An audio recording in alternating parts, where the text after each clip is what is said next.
Hi all, and welcome back to another redstone video. Today I'm going to be doing something that I have literally never done before, despite all my years as a redstoner. I'm going to build a 3x3 piston door.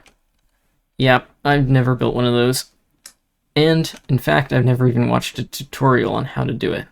So, I don't know how long this is going to take. It could take me 10 minutes, or it could take me 10 hours.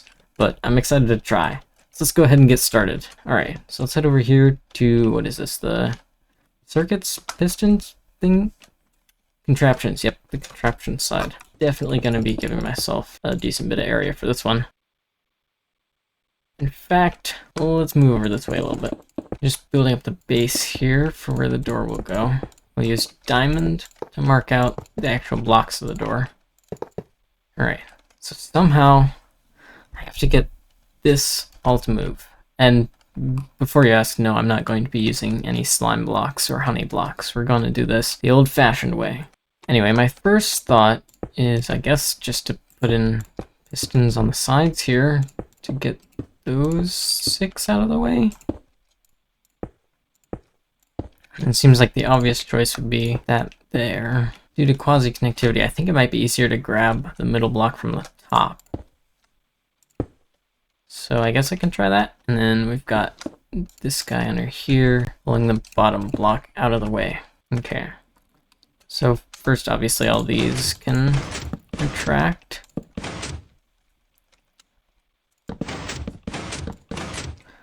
Then we go like that, and then push that one out, pull it back, pull it all the way up to the top. So there we have our open door. This doesn't seem like it's going to be too hard, right? Now the question is, do I want to have some sort of opening animation so that it goes around? Or is it just going to be all at the same time? Now this is looking pretty easy so far, so I think I'll go for the animation. So I guess what we do is we push that, push these, push that, all the way around.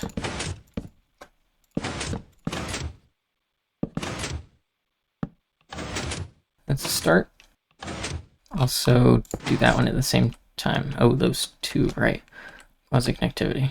I could also make this observer-based rather than just redstone. I think I might do it that way. So I guess we have some sort of observer there. Is that going to power both of them? I feel like it is.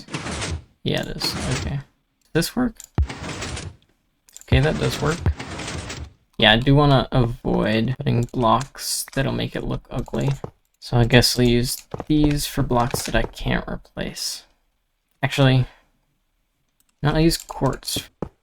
And I'll do orange for going down this side now. Gotta go servers. I guess across like this. And have them facing like that. That's still gonna power too, isn't it? Alright, what happens if I put a block here? Okay, it's open, but I'm not exactly sure what happened. Let's get a closer look.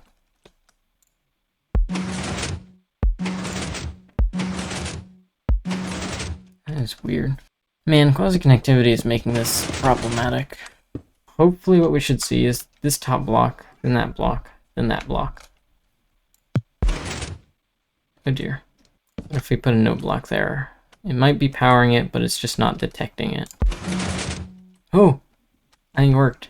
Now, we need this redstone torch to turn off after that block gets powered. Okay, might be onto something. Let's try it. Oh, right. Yeah, that's probably going to be a problem. It doesn't toggle. It only turns off for a very short amount of time. I'm gonna have to try something different. The problem is that it's retracting too early. But if we hold the extension a little bit longer, then it should still work and look good doing it. Let's go ahead and try it out. Well, that was a little bit funny. Let's see that again. We need to activate it 1 tick earlier, so maybe if I just do that, it'll work? Oh, let's see. Okay. didn't seem super smooth, so let's see it again. Nope, looks fine there. Now this should work theoretically. Let's try it. Okay, now I gotta go up this side. And this is gonna be a headache as well, because every time I activate an upper piston, it's gonna activate a lower piston. You know what? I think I'll try it without the animation first, just to get a feel for what I'm actually doing with the 3x3 door. Really wanted to put the repeater there, but I can't. Next best thing, I guess, is to put it over here. Something like that should work. Door is now sort of working. Let's just run this all the way down. Then I'm actually going to use a repeater here, because even though it isn't every single block is a different tick, we could still make it at least a semi-nice animation. Like that.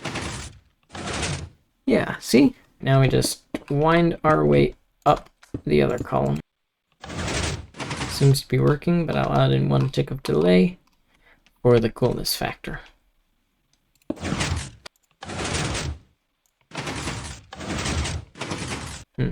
So now I need to power this block, then that block, and pull that one back, and that one back as well.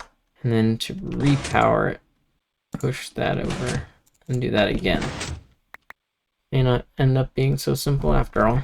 I'm going to go ahead and disconnect this upper circuit. This is what's going to need to be different on the rising and falling edges of the circuit. And what I mean by that is when it's turning on, it needs to do something different than when it's turning off. The rest of the stuff can just be on and off. But this thing has to do, or this upper part, has to do different actions when I turn it on than when I turn it off. Okay, good on that respect. Okay, so after that goes, then we need to push that down and then activate that lower block. So yeah, we just need a double piston extender here. We go up. What? What happened there? What? So why did that break before? What does this do? It's probably going to break everything? Let's try. Okay, so that only pulsed once. Up. Nope, just up. What about a redstone lamp, since those stay on for an extra tick? Let's see if it goes up and down. Up, down. Alright. So we have something there. 1, 2, 3. Dang it. I needed to do it 4 times. Ah. Ah. What? Oh, right. It needs to be inverted. How do I do that? Okay. I think we finally have something. All goes according to plan. This first block should pull up and then get pulled across. And this goes up, pushes that piston down. That goes down, activates that piston, pulling that block up. This goes up, pulling the piston up. And that goes back down, pulling the block into the fully retracted position. Let's see how it goes. Oh my gosh, it worked. Haha! Finally. Okay, so we have our opening sequence there.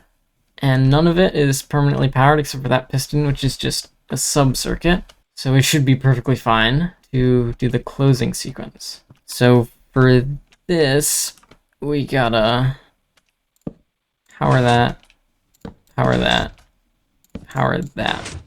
Okay, that's not too bad. I think this will work. If I just do this twice, 1, 2. Yeah, that's fine. We'll go 3 ticks. We'll just try that. Okay, yeah, that works. Pull that back. It opens. Yes. Push it out. And it closes. Oh yeah, we're in business. Now the last thing to do is to connect the rest of the door up. Just need to make sure it doesn't interfere with anything going on here. It might be easier to have the door open the other way, actually. We just gotta power this based on that. Okay. Shouldn't be too hard. Just gotta stay away from that repeater circuit. Yep. Okay, so this is closed, so everything should close up. Yep. And then when we open it, it opens. Okay. Let's close it. Yes. It's all working. We now have a 3x3 piston door. This is probably the worst thing ever created. It's huge. Oh my goodness, but it works. It works. We did it. 3x3 piston door. Now, I want to make it look a little bit nicer. Gotta take outputs from both of these. And all we need to do is dump it into this magenta circuit here. You know what if I just put them on the same side? Nobody's gonna mind. So now I do this, that activates, and when I do this, same one activates. This is what allows us to turn on and off the door. And we'll take an output. Oh shoot. Yeah, that's gonna be problematic. So when I toggle this, this should close the door? Oh dear. Oh, it's not having nearly enough power.